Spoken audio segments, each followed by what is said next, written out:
All right, Kayfabers, we're here once again. I'm Ed Piskor, I'm Jim Rugg. and this week we're going to be examining Wizard Magazine number 3. Erik Larsen drawing Wolverine on the cover, though you wouldn't be able to tell it because his signature's right there over top of that airbrush black effect that we've been seeing the past couple of issues. This is a fun issue. Definitely. Yeah, I think it's starting to turn the corner into what I picture Wizard Magazine. Starting to shape up. There's still some experimentation going on, but this is a fun issue. Call our premium back issue hotline. I love these phone numbers. I made a note that the phone stuff is so big throughout the 90s. You know, as a wrestling fan, I often hear about WWF's 90s hotline. WCW had a 90s hotline, and now here we see comics with their hotlines. Right. It feels strange now, but at the time, I guess it's very common that, you know, you'd be calling strangers to find out where to get the best price on hard to find back issues. Man, I would love for those calls to exist on YouTube somewhere. The Stan Lee of Wizard Comics, Gareb Shamus, in his editorial for Wizard Magazine number 3. He just talks basically about cold calling different retailers, not saying who he was, and asking about, do they have Wizard in stock? How's it doing? And confirming his suspicions that the book, is doing gangbusters of a fashion. Yeah, I wonder, so much of this stuff is Stan Lee-esque, right? It's really talking up the success of the magazine. But in hindsight, I think the magazine was very successful, so it's hard to tell what's genuine and what isn't. But these first couple of editorials definitely have that tone. What were some of the things that happened the past couple issues, just to kind of catch people up? Chris Claremont and Todd McFarlane have both quit Marvel Comics. Chris quit writing X-Men, and Todd McFarlane quit writing Spider-Man, the two biggest selling books that Marvel had to offer. Let's move on from the sports card updates. And you know, these early issues are there's a lot they're throwing against the wall and seeing what sticks. And I think this is an example of that. For sure. The magazine becomes much more comics focused going forward, but this is that early. I'm sure there's crossover, and I'm not sure they knew their audience this early on. There were a lot of people that were selling these cards. Cards and comics were often sold together, whether at flea markets or at specialty shops. And so some of these articles are aimed at retailers, I think. First big feature of this issue is interview with Erik Larsen, who takes over the Spider-Man duties, writing and drawing the series. This is the second time he's had to follow in Todd McFarlane's footsteps on a Spider-Man comic. I had such mixed feelings on Erik Larsen at this time period because I loved McFarlane, and Erik Larsen was not McFarlane at all. He was much more cartoony. His stuff was much less noodly in most ways. So I was not a big fan of Erik Larsen at this stage, although I was reading his work. Very good cartoonist, and I think that probably appealed to me on some level because reading his comics was easy. They were exciting. Very good cartoonist, but stylistically he was not a guy I was very into at this time. That would all change, but at the time I wasn't as big of an Erik Larsen fan. The fandom for Rob Liefeld, the fandom for Todd McFarlane was almost political, spiritual. It was that kind of binary thing. Were you more McFarlane or more Liefeld fan? I was McFarlane. I would rank them McFarlane, Liefeld, Lee. Right. And I might put Silvestri ahead of Jim Lee. Depending on the era? Or? Well, at this time, I'm talking specifically of this time. I liked Mark Silvestri a lot. He moved from X-Men to Wolverine as Jim Lee came on to X-Men. Nothing against Jim Lee. I like Jim Lee's stuff a lot too. But there was an energy with Todd McFarlane and an energy with Rob Liefeld that was almost chaotic compared to Jim Lee being a little more controlled stylistically. Possibly a better draftsman, Jim Lee, but I liked the chaos. I liked kind of the idiosyncrasies of guys like McFarlane. And quite honestly, Erik Larsen had his distinct style as well, which I came to appreciate, but it was different than those guys that were like kind of cross-hatching and really filling every nook and cranny with some kind of mark. When I talk to the old-timers who always make fun of us for our enjoyment of Todd McFarlane and Rob Liefeld comics and Jim Lee, I always have to remind them that we were very young at this time. When this issue came out, I would have been 8 years old. I would have been 14. I was probably too old. I should have known better, probably. There was something tangible about the work of McFarlane and Liefeld that seemed attainable, something that you could strive for. Like Jim Lee would come later. A lot of the narrative in these first couple of issues have been with artists sort of leveling up. In most cases, that means taking on some writing. Eric Larson, I think, is the best writer of many of these artists. And as I got to know more about him and his work, he had been writing comics since he was a little kid. Like, he was an all-around cartoonist in that sense, generating his own stories. Whenever he gets to Marvel, he starts out as a penciler, inker, but that writing part was always a big chunk of his background.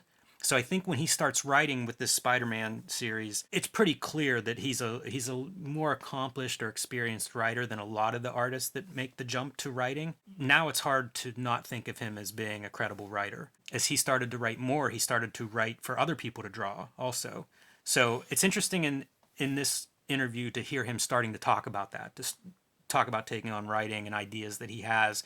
And the other thing from this interview is the list of projects that he's working on. I was going to actually bring that up because I don't know that many of these things have seen the light of day. I think a lot is going to be happening for Eric Larson very soon in the future that is going to prevent some of these projects. So he's talking about, let me just run the list off, and you let me know if these things came out or not. Lobo miniseries. Man, that's the one I flagged. It did not come out, and I think he would have been great. Based on what he ended up doing with Savage Dragon, very cartoony, very violent. Like the perfect that's what Lobo was to me.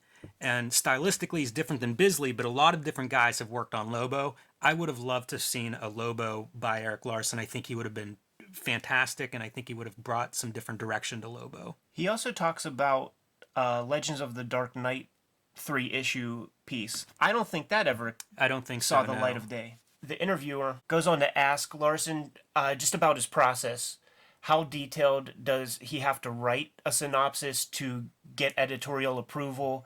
He says that it's a little bit more than a couple of sentences. It's not even a full page. He knows what he wants to do. He gives the editor just a quick update to let him know that Spider-Man will not be getting decapitated in this issue or whatever. Yeah, I think his specific example is not ripping Spider-Man's arm, is not torn off. I do enjoy his process talk. Again, this is something that's come up in previous interviews with Todd McFarlane talks about it. These different guys talk about the process, which is what I'm eating up, as a youngster trying to figure out how to make comics. And he talks about very rough layouts, things that would be almost indecipherable for someone else. But if he's inking it himself, it works for him. A lot of the drawing, therefore, happens in the ink stage. He talks about doing several roughs if there's something he can't work out, and then if those look good but don't fit the story, saving them for use elsewhere. So I enjoy seeing all of that stuff. And I think, one part of that is how deadline intense this work is. You might do a good layout that doesn't fit this particular story or scene, but you don't throw it out. That's going to be something that might save you, 20 minutes down the road somewhere. I often equate the process with being in kind of like a NASCAR pit crew where you're just trying to shave off just seconds out of your process, because compound that over 50 pages, 100 pages, you might save an entire Earth day of your life. Yeah, and also as a kid, I always thought you had a month to make these books, but as an adult and just knowing other cartoonists, it's rare that you get that full, 4-week schedule to work on it. Like, things happen, writers are delayed, edits are made. You get a lot less time for a lot of these books than the full 4 weeks between publication schedule.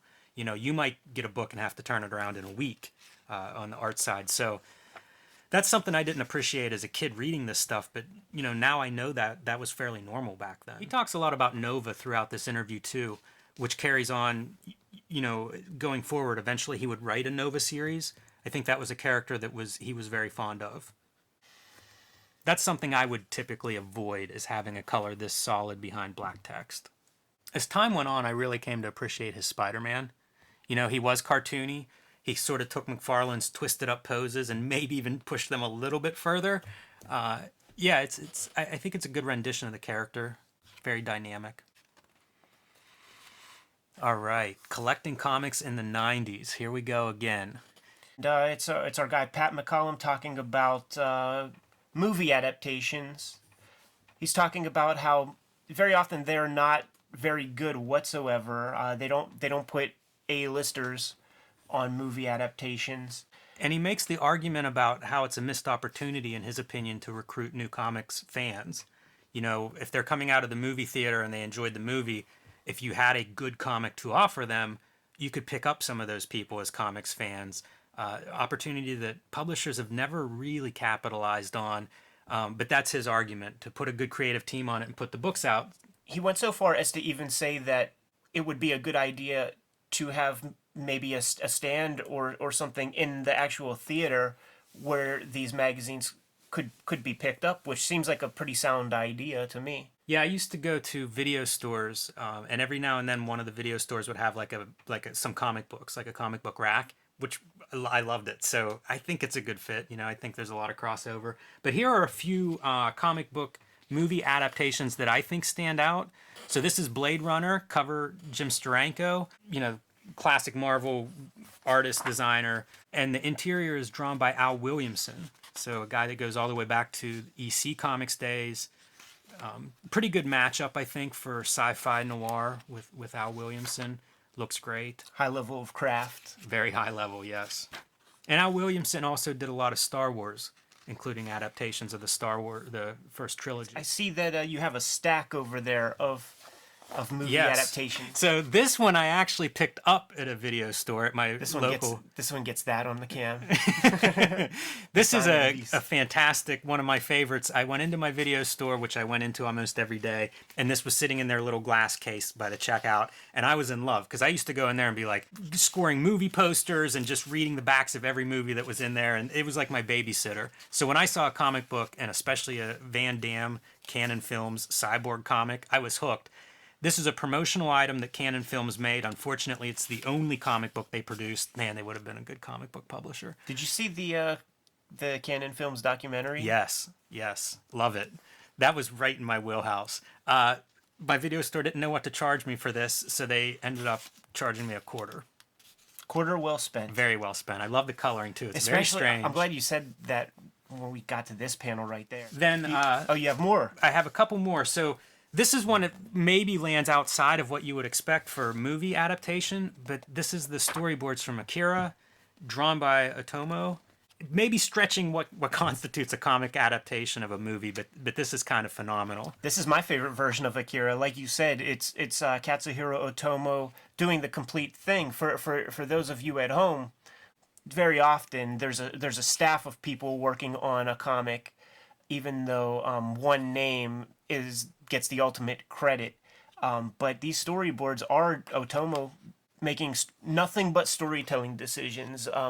For my taste, this is comics. We spoiled you guys over the history of comics by delivering these very ornate, kind of perfectly crafted comic books. But this, to me, is pure storytelling, pure comics, and good addition. This is probably the gold standard, right? For a movie adaptation, this is 2001: A Space Oddity, adapted by Jack Kirby, writing, drawing, and even partially coloring.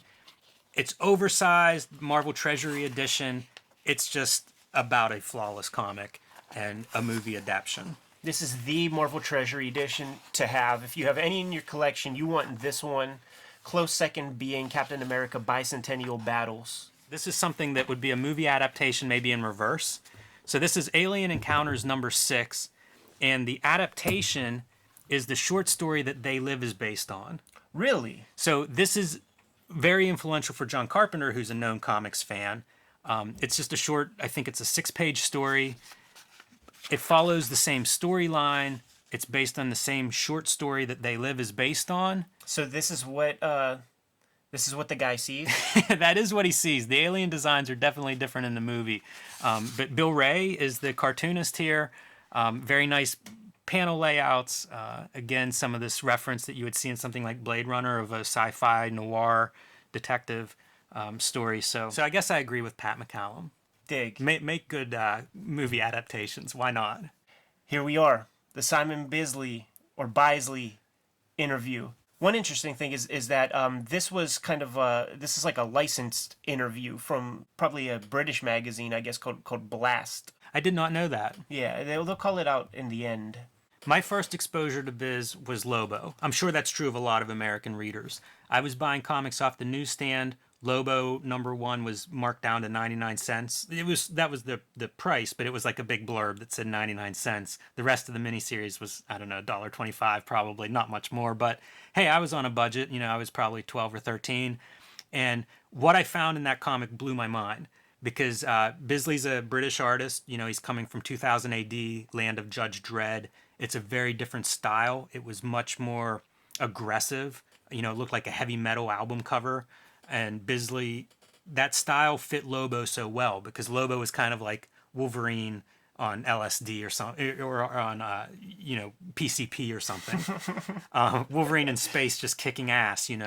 And so it was just perfect. Like the art style, the character, they all fit perfectly for me, and it was very different than anything else I was reading. And I became basically a lifelong fan from that first book. And so that's what this interview is really. This is Lobo. This is an image pulled from probably the first miniseries, and I'm sure that's why he's being interviewed in Wizard. The interviewer, Gordon Rennie, when we talk about kayfabe and using wrestling terminology, like this guy is painting a very kind of hyperbolic picture. Yeah, there was always the myth of Bisley being basically like his drawings. Right. And as far as I know, that's kind of, somewhat true. Like they talk about him bodybuilding in this interview, and his characters are all those big, strong, kind of scary guys. He was drawing sci-fi stuff like robots fighting, a space bounty hunter. Like that's what he drew. It was often violent, graphic images, and I guess that's kind of the persona that he put out in public. He does create this persona of being it's like a punk rock, like maniacal guy and fights all the time. But we just came from Baltimore Comic Con and I shook his hand. It's pretty soft. All cartoonists have soft hands. This is pretty good here. The interviewer asks him, Slane and Lobo are a pair of mad bastards, and you draw them to look pretty much like you. So, that's what we're talking about there. One of the things that he talks about in the interview is how he left the British comics. He came to DC and he's doing these Doom Patrol covers. He's doing Lobo. He's going to be doing like a Judge Dredd Batman thing. And nature abhors a vacuum. So there are these Simon Bisley wannabes who are doing work for 2000 AD. And I was like kind of at first racking my brain, like, I wonder specifically who he's talking about. And one name comes to mind. Alex Horley? I was thinking Glenn Fabry. His painting style, there are similarities in his painting style. Yeah, and Biz isn't too harsh about it because he talks about some of his influences and how Right. Sienkiewicz was one of the guys who came to mind. Frazetta, yeah, right. There was someone else he named too, but yeah, that's the nature of art. Like everybody's pulling from somebody, and I don't know that anyone shows up fully formed that isn't drawing from previous artists. So he takes pretty good, I think, a very reasonable response to that question. And of course, if somebody's successful, there are going to be imitators, no doubt about it. They talk about Slane a little bit. Slane would have been a 2000 AD Conan-like character, barbarian-like character that Bisley worked on before coming to America. Those have been reprinted several times in several formats if you're interested in those. Look at this. Cover for the Judgment on Gotham, the Batman Judge Dredd crossover. Another high recommendation as a Bisley fan. I think this is a very strong comic, good looking. Written by John Wagner, longtime writer, creator of Judge Dredd. Bisley's Judge Dredd is really good too. In the interview, he talks about how Judge Dredd has a pussy gun, and he would do much better to have like a bigger weapon. Did he amend that in the Batman Judge Dredd comic? He uses a lot of police brutality, a lot of beating people up with clubs and stuff. So I don't know that he gives them a bigger gun, but there's no shortage of violence in that comic. One thing that I want to call attention to, I don't like it when artists get too arty-farty or writers get all clever, like Arkham Asylum. What kind of Batman was that? He was such an absolute wimp. So shit-talking Grant Morrison's Arkham Asylum version of Batman. Love it. Yeah, this is a pretty good image for summing up kind of the Bisley aesthetic. One of his other influences, just comics-wise, in terms of pen and ink, he cites Gene Colan's Daredevil work. That stood out to me too. That's something I would never associate, but I like Gene Colan also. And one of the things I find interesting with Gene Colan is how he distorts anatomy. So like I think a lot of people think of Kirby as being very malleable in his anatomy, through foreshortening, through kind of dramatic physical exaggeration. And I think that Gene Colan does that as well. It's in a different style, but it's that same kind of very aggressive, almost abstract foreshortening. I see perspective of like bending cars that are going around a bend or jumping over something. So I think it's a pretty interesting pull that Simon Bisley would cite Gene Colan. The other thing that Gene Colan does that may be appreciated by Bisley is his use of shadows. I was going to say the very same dramatic thing. lighting. Yeah, really good use of lighting, and you see it even in something as sort of simple as the teeth and the tongue right there. Like it really catches light in a certain way, the way he inks it. What catches your attention? Just him punching some dude in the face, veins bulging, tongue sticking out. It's I love these comics as a kid, still love it when I revisit them. He's asked by the interviewer, what characters would you like to work on? He would do the Punisher if he had his druthers. He does a few Punisher covers over time, like Back to School Special or Summer Special. We'll get into more Punisher stuff, I'm sure, as this goes on, but there are some insane Punisher titles. One of the drawbacks to Punisher for Biz, though, is that he wants to draw women, too.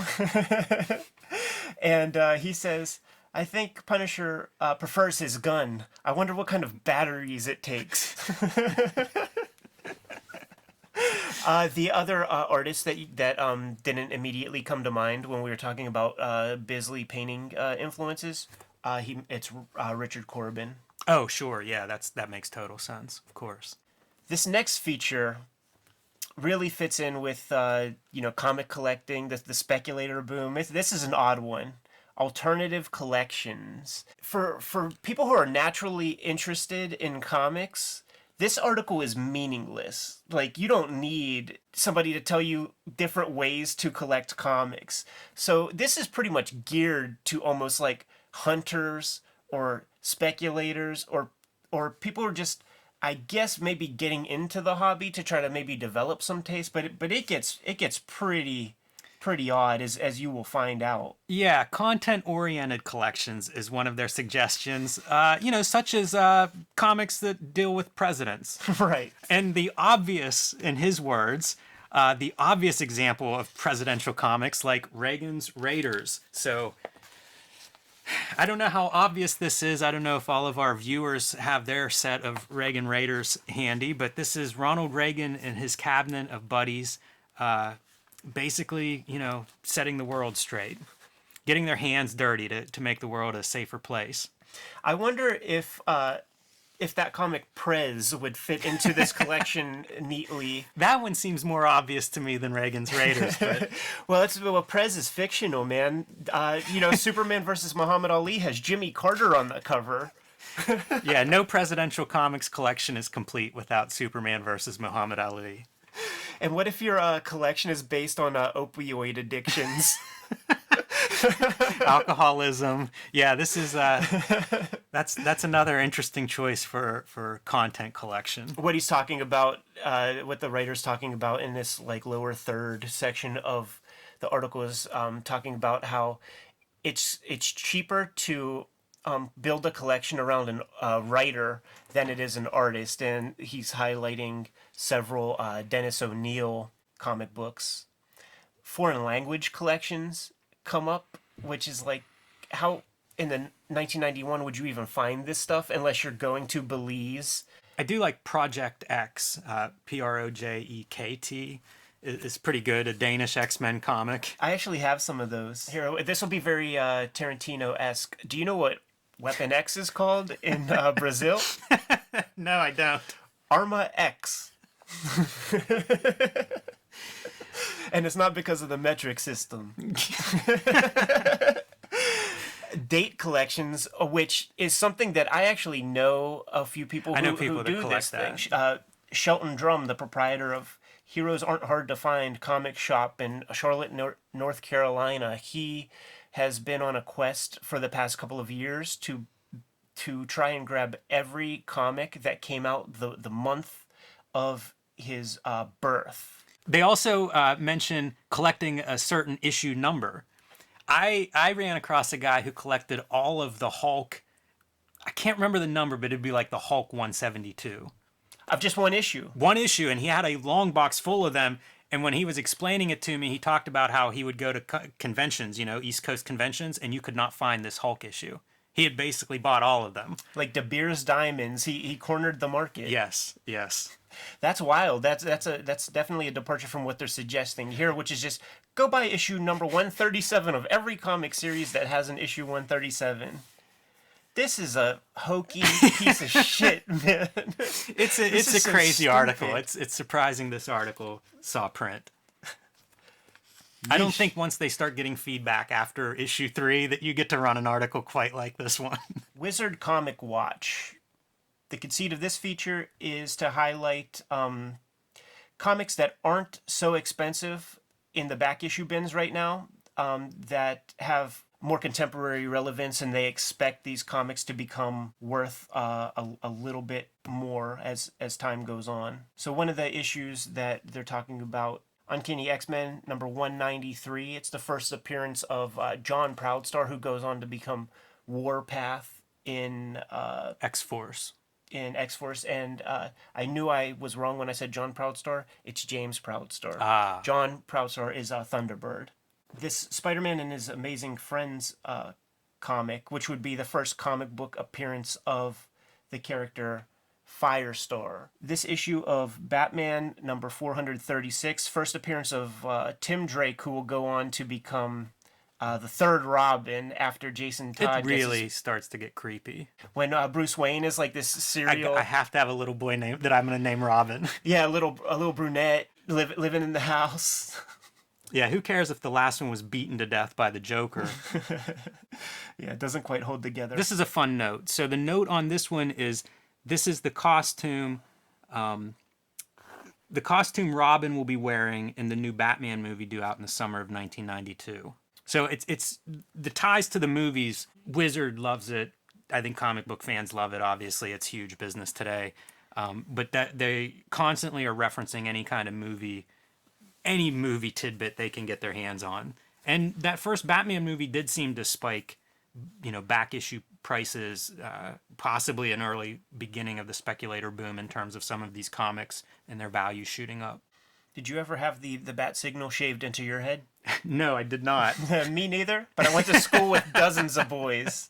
Like Wow. the entire Pee Wee Steel Valley Ironman football team had bat signals in the back of their heads. Wow. Those are probably Deadpools now. Wizard has to stop running this. Yeah, like hopefully this is it. That's a lot of color real estate. Our favorite ad, Crazy John's Comics and Psycho Paraphernalia. What's John up to these days?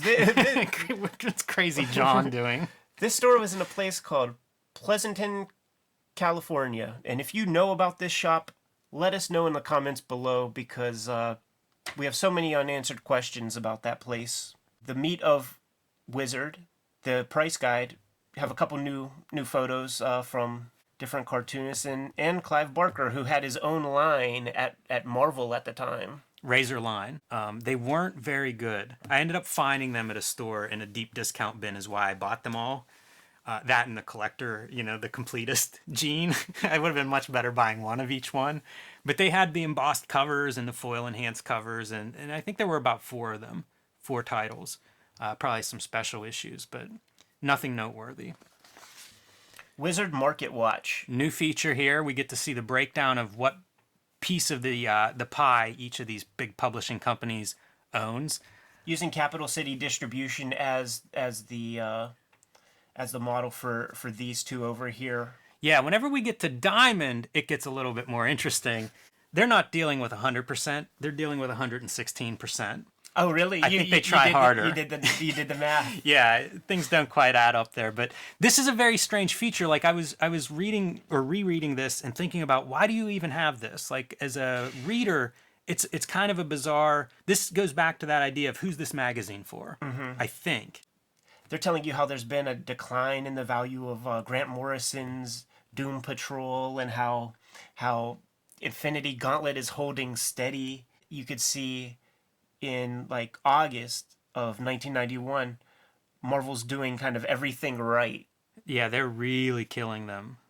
You know, and it slowly is this progression of opening up, but these are big differences. At this point, you assume DC editorial might be in some kind of trouble over this, but maybe not. I don't know. Whenever we see like the top 10s have been listed in each magazine, and it's Marvel. You know, Marvel's just sometimes 100% in that top 10. So they've definitely been dominant for these first 3 issues of Wizard. Yeah, 91 is their year. So Alien Earth Wars. This is illustrated by Sam Keith, an artist that I'm a fan of and was a fan of back then. Pretty interesting, you know, and it kind of ties into the movie column earlier. This is not an adaptation of a specific movie, but a licensed property. But having like top artists was something different that Dark Horse did, you know, and they did lots of miniseries with Predator and Aliens. And, you know, Sam Keith is a very unique, stylized artist, and I just dug all this. This, I think, is a reference from Heartbreak Ridge. I think there's a Clint Eastwood image that's lit that way. Elektra Assassin #1. One of my favorite comics of all time. One of my favorite covers of all time. Whenever I started reading comics and finding comic book stores, I remember seeing this image as a poster. And I did not buy it at the time. Unfortunate, stupid, young and stupid. You're kicking yourself? I am. I have looked for this poster since, and one time I saw it listed on eBay, but for the most part I can't find it, and it's something that I think, is this a figment of my imagination? Do you know how I got my Wizard #1? And do you know how I got the copy of Wizard #1 that you have? No. I put a call out to my fans, to my readers, and you should do the same. All right. Anybody that has any leads on the Elektra Assassin #1 poster, let us know. Post it in comments. Email us, cartoonist.kayfabe@gmail.com. If you have a photo of it. I am looking for proof that this thing exists, and if there's a copy that's available for sale, all the better. Kayfabers, you have your marching orders. We expect to hear back from you 10 minutes after this video is posted. True Liefeld fans know the significance of this Hawk and Dove, his first DC work. Predating New Mutants, inked by Carl Kessel, I believe, and Rob was not happy with a lot of the inking choices that were done. And Carl has spoken up about the way he felt about Liefeld's pencils here and there, too. Apparently... Big fan? Was he a big fan of... I don't think so. I don't know that Barbara and Carl felt... Basically, it was 2-on-1. You know, poor Rob. Poor Rob. Poor Rob. He's a little boy drawing his first major comic, and he's got a tag team, you know, breathing down his neck or whatever. On both sides, the script and then the inkers, like they really can do whatever they want with his pencils. That ends the price guide portion of Wizard Magazine in terms of comics. With this trading card section,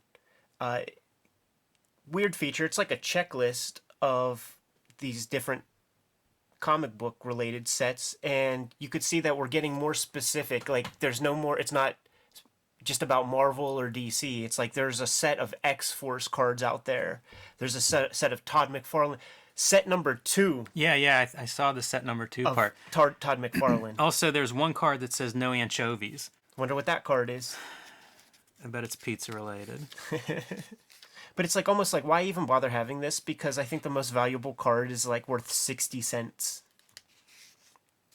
The Toying Around feature with our resident Pat Sajak hairdo guy, Brian Cunningham. What he's essentially talking about in this article, even though he's spending most of his time just masturbating all over Mego figures.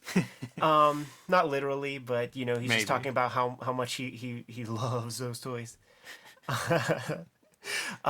But he's essentially talking about the reason why they're worth something is because all the boys who had those toys destroyed them and played hard with them and screwed them up, and the ones that are still intact are rare and valuable. So that's what he's basically trying to communicate when he just keeps extolling the virtues of his prized Migos.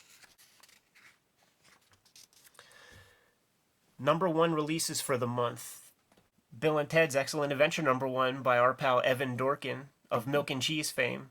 Yeah, great cartoonist for sure. Interesting seeing Bill and Ted's. That's a comic that I've gone back and picked up. It's weird to think of what Marvel has published throughout their history in terms of where they are now. That just feels like a book that just wouldn't exist nowadays. They had such market share that they would try some new things. So even around the time that this Bill and Ted's comic came out, there was a Kid and Play comic, Toxic Crusaders.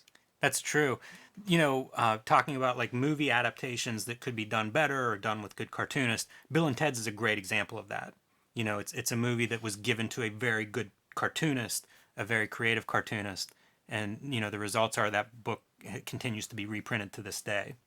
Evan Dorkin would tell us to shut up and move along, and he would say that he's embarrassed that we're saying nice things about him. We're now getting into Valiant, but Harbinger #1 is the first Dave Lapham comic, maybe?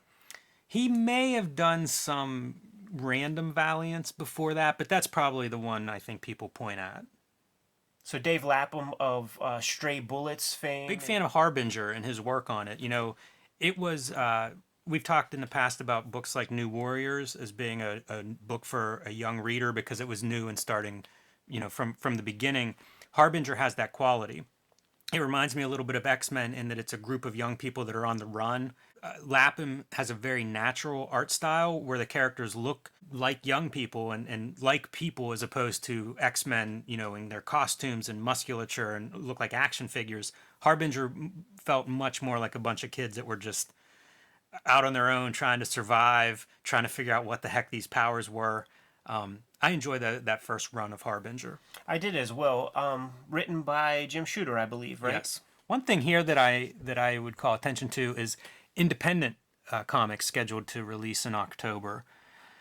Not a lot of standouts for me. There's stuff, Vintage Magnus Robot Fighter #1 from Valiant. So they were publishing new Magnus Robot Fighters.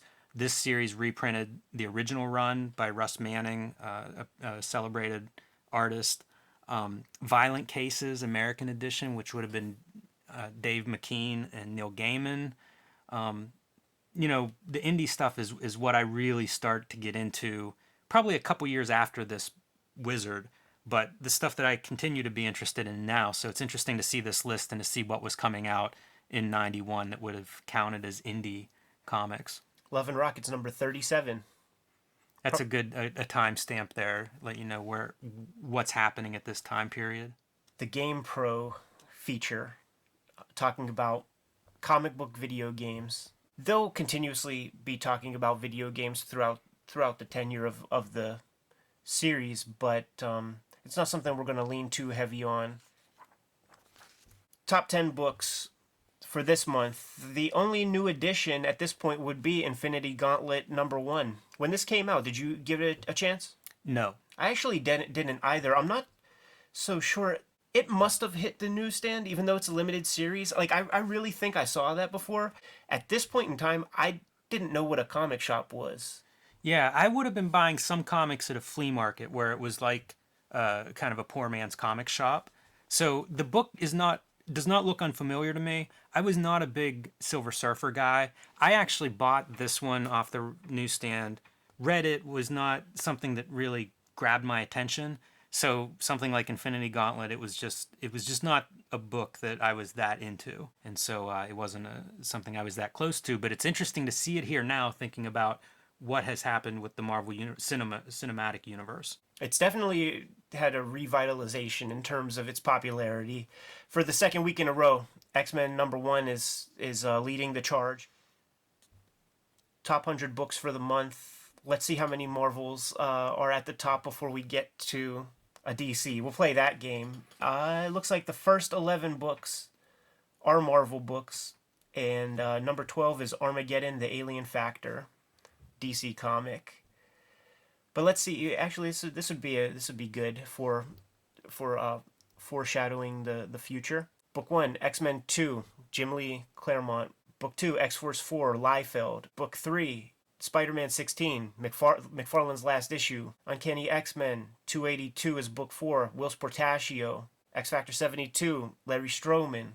Wolverine 48. Could that have been Silvestri? It was Silvestri. Yeah, I was reading that book. Big fan. That's starting to get into his past, which I can't explain any of it to you, but lots of fake memories, Sabretooth showing up. 48 was kind of a cool issue because one of the fake memories, Wolverine's going into some apartment building with a gun. He's like a detective, undercover type guy. Cool art. Silvestri with Dan Green inks. You know what I didn't see when we were covering this in issue 2? One of the movies that they're promoting is Comic Book Confidential, which for those of you at home who've not seen this, drop everything that you're doing and go seek this movie out. It's one of my favorite movies ever. You know, it's not necessarily a well-crafted movie, but you'll find interviews of many dearly departed cartoonists: Harvey Kurtzman, Jack Kirby, Will Eisner. The documentary was made in the mid '80s. It shifts from Stan Lee's Marvel into the underground with Robert Crumb and Gilbert Shelton. Then it takes a turn to the left to go to the independent comic scene. Harvey Pekar, Jaime Hernandez, Charles Burns, and then we close out that production with an interview with Frank Miller, probably in the midst of Dark Knight Returns fever. So highly recommended. Comic Book Confidential. Seek out that documentary.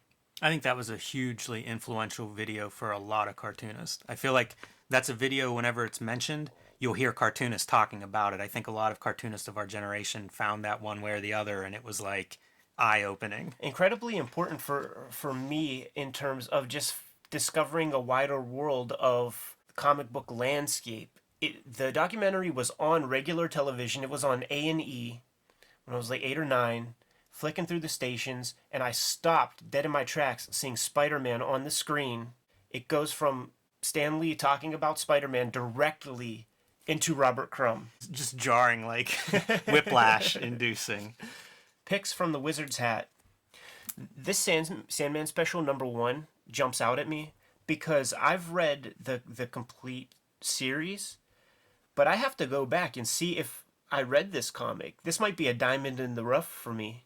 You know, if it's not included in one of the trade paperbacks or something, then it's like I have a fresh prime era Sandman story that I get to read. It's got to be reprinted in one of the trades, right? I think so. I love this. They're getting in on the issue. Also features a glow-in-the-dark cover. You know, creative printing, as they say, by Dave McKean. That's that's such a mashup of unlikely materials in my mind when you think of Sandman as being, Neil Gaiman and very literary, but still hopping on the glow-in-the-dark cover. Yeah, I got to get a little gimmick in there. This 2-issue micro series called Jihad, which would have been clearly a part of the Clive Barker line of Marvel Comics, jumps out at me just for title alone in a way. Yeah, they probably would do that title differently today. Good looking Pinhead. Yes. I used to draw Pinhead. I used to draw slashers before I got into comics, so I would draw like Jason and Freddy, and Pinhead was part of that group. I would like to see if you can retrieve some of that stuff, man, if you have it in a Foot Locker at your mom's house or something. Another Wizard contest, this time to win an autographed New Mutants number 87. I can't remember, do they run these contests? Is this a regular feature? I don't think so. I think this will be replaced by the half issues later on. First letters page. The first letters page. The very first letter was an interesting one where the writer was basically screaming at the guys at Wizard for, believe it or not, actually devaluing their comics collection, because one of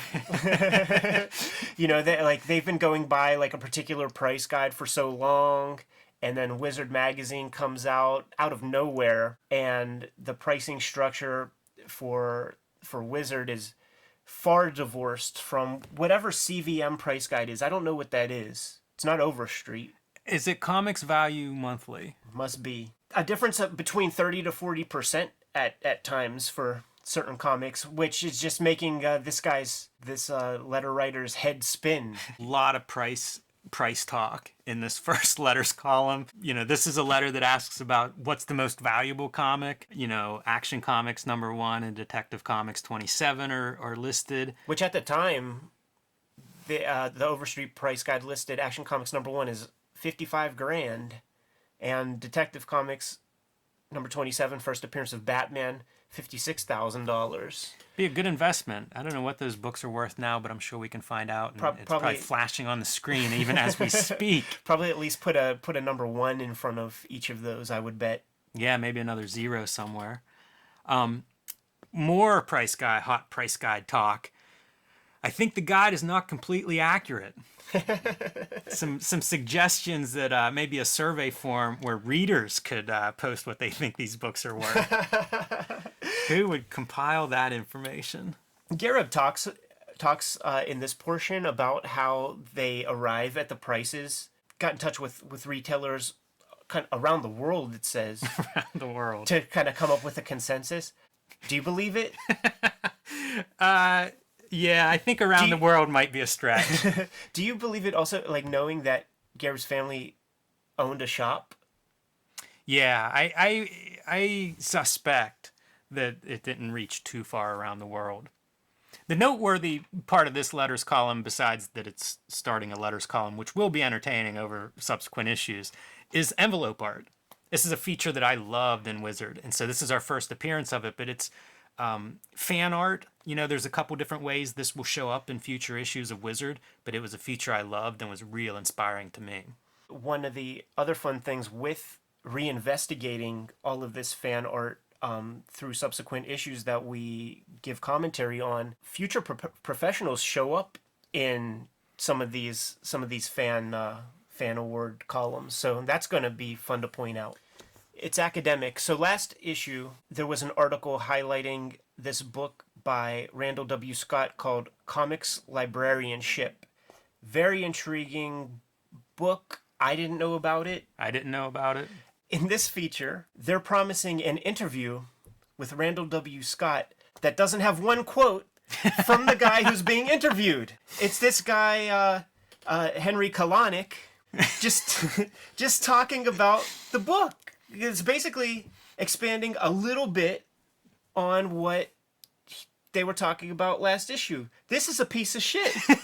with all the promise and all the excitement and all the intrigue that book brought about just in my own consciousness, when I turned to this page, I was incredibly excited to get some of Randall Scott's views, and there's nothing in here. There is not an interview. You're 100% correct. And you know, I started reading Wizard after this issue. I don't remember it's academic in those issues. I have a feeling this feature does not last too long in Wizard's lifetime, but nevertheless, the takeaway is still that comics librarianship, and Randall W. Scott is somebody worth seeking out and looking into really what he's done in the last 30 years. We covered comics librarianship in a little bit greater detail on the last episode, so click on that when you're done with this one if you've not listened to our commentary track about Wizard Magazine number 2. And also, just briefly, Randall W. Scott basically put together the comic book library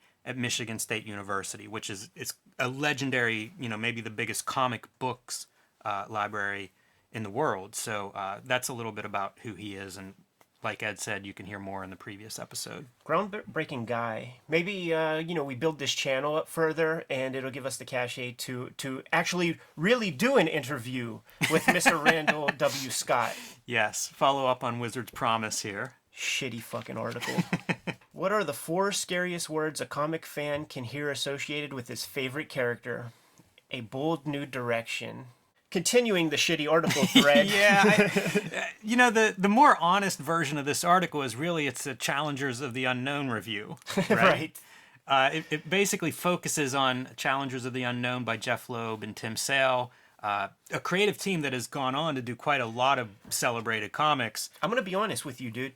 I didn't know that Jeff Loeb was in the game this early. Right. I thought he was doing TV work and all kinds of stuff. And the fact that it was Jeff Loeb and Tim Sale together, which together, like you said, they did a lot of work together. I had no idea that they were a tandem in 1991. Yeah, it would be probably... I'd be curious what they do next, because it might be several years before they get together for Batman Long Halloween is probably That's one of way their later. Big ones. And I don't know what they did in between. They went on then to do several miniseries at Marvel, featuring Spider-Man and Hulk and Daredevil. Yeah, it was a creative team that I'm sure a lot of people hold dear.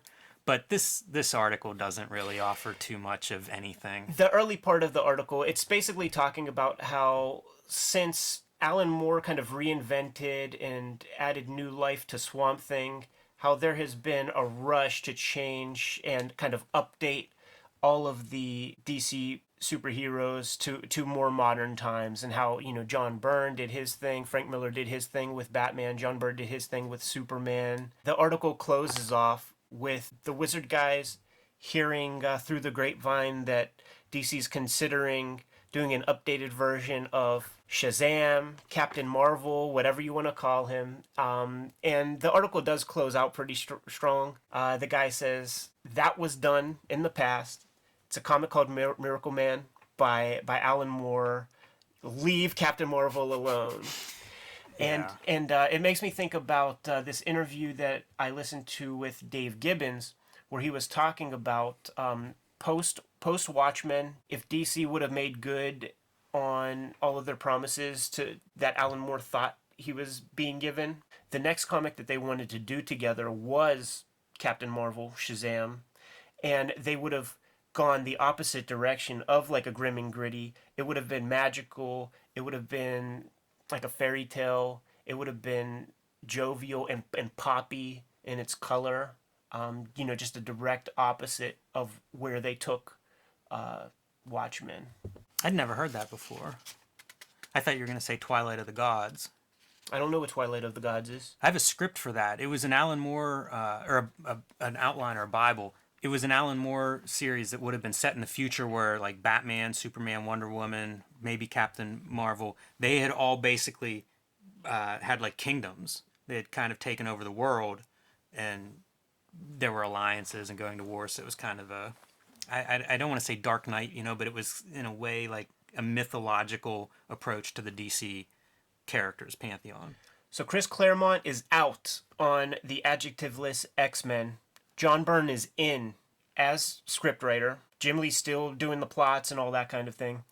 And we're getting a couple pages worth of John Byrne's thoughts about where the X-Men have come and gone since he was a part of the whole system back in the late 70s. I mean, geez, more than a decade. Yeah, it's been some time, and it kind of shows.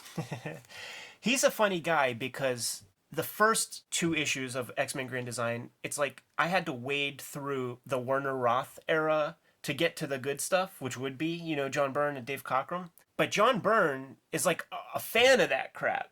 You know, he did that X-Men The Hidden Years, and what they're doing is a character breakdown. In each paragraph, he's talking about his specific thoughts about each character and how they'll be integrated and fit into the greater X-Men lore of the John Byrne comics. And he very clearly just wants it to be X-Men The Hidden Years. You know, he doesn't want it to have anything to do with the characters who were created from issue 94 forward, including the Phoenix, which is like one of his most coveted, you know, runs on the series. And he says in the body of this thing that he looks back on what they did as Phoenix and he just cringes. You know, that'll make a fanboy cry. But then he knew it too. But then he was talking about, like, with the Jean Grey thing, it's like she's the only person who doesn't have a nickname or, you know, a code name, and his first order of business is trying to figure out, like, how to establish a code name for Jean Grey. It's very peculiar, I think, the way guys thought about these characters. You know, what they were concerned with. Very odd. How long did John Byrne's run last scripting X-Men? You know, that's a good question, and there will be a graphic in the video to let everybody know exactly the answer to that, because there have to be fewer words written in X-Men by John Byrne than are in this article. I don't know that he stuck around on there for very long, because, you know, it's like Jim Lee chews you up and spits you out, man. Like, he was the darling. When push came to shove, editorial went the Jim Lee way before they went, you know, and Chris Claremont, the guy who pledged fealty for 17 years, he was out. I don't have too much else to say because so much of this it doesn't go anywhere. You know, the young writers who were working on Wizard Magazine at this time were sort of in the position that you and I are at this very moment, where we're sort of embarking on this new venture with cartoonist Kayfabe. So we're kind of finding our footing in the same way that these writers are. And John Byrne is essentially walking all over this kid, and they are just printing everything he's saying. It's like a verbatim transcript of whatever the phone conversation is. These whiz quizzes seem like they should be fun. What creative team, artist or writer, would be your dream come true? It's all this fanboy kind of conjecture stuff. This is not a concern of future cartoonists, though. Just looking at the idea of like Frank Miller and Rob Liefeld making a comic, I would fuck with that. Jim Lee and Grant Morrison, I think Grant Morrison did write a couple of issues of a relaunched Wildcats series that maybe around the time that Jim Lee then took a larger role at DC Comics, because they relaunched the Wildstorm universe, and that was one of the books, and then there were scheduling issues, and I think only 1 or 2 issues were ever published.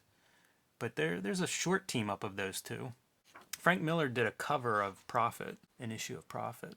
So that would be the nearest Frank Miller, Rob Liefeld team up, probably. You're going to have to let me know what number that is, because we're going to have to show that off on here. This is an article just about Wolverine as a character. And kind of the worst subject for an article like this, because this is Wolverine whenever he was a man of mystery. So as they're explaining this, it's speculation, right? He may have been alive for over 100 years. You know, there's not a lot that has been revealed at this point in Wolverine's origin, so it's kind of a funny article to read. We're rounding out this issue, and I implore you to check out the Wikipedia page of any of your favorite Marvel characters, because it reads like this article right here, and this is a fantastic ad. I think so too.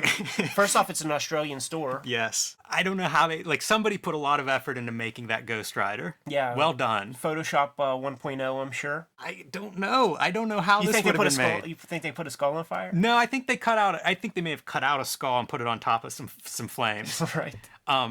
Great news though. You can visit the Phantom Zone. It's still going? Still open. Awesome. Still uses the same logo that you see here. So, hats off to you, Phantom Zone. Phantom Zone, we love you. What a perfect ad, too. Hearts of Darkness, Ghost Rider, Wolverine, Punisher. This is when comics were for kids. Wait a minute. That's not right. My name's Ed Piskor. You can follow me at Ed Piskor at twitter.com. I'm Jim Rugg. Follow me at Jim Rugg Art, Instagram, Twitter. And this is Cartoonist Kayfabe. We have accounts on every social media platform. There's a Facebook page. There's an Instagram page, cartoonist.kayfabe. There's a Twitter account, @cartoonkayfabe. Subscribe to the YouTube feed. And we're out of here.